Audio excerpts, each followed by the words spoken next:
Du fond d'un tiroir à la vitrine d'un musée. Ces photos, ces documents, ces objets ont été dépoussiérés pour servir le devoir de mémoire. Cette donatrice découvre une biographie de son père, Maquisard, affichée au mur.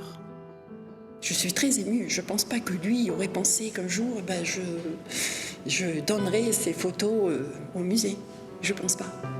Un casque à pointe de 14-18 ou un accordéon qui avait servi de cachette pour des tracts de l'appel du 18 juin, 250 objets disparates sont exposés. Ici, un diplôme de la médaille commémorative de la Seconde Guerre mondiale, offert par les enfants d'un résistant à son décès. Il serait très fier et on l'a fait aussi pour ça, parce qu'il aimait beaucoup ce musée. Et donc je pense qu'il aurait souhaité qu'on fasse ça, même s'il ne nous l'avait pas dit explicitement, mais on pense que c'était la bonne solution. C'est très important de transmettre.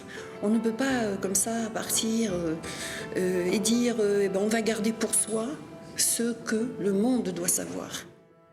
Chaque année, le musée reçoit en moyenne 40 dons.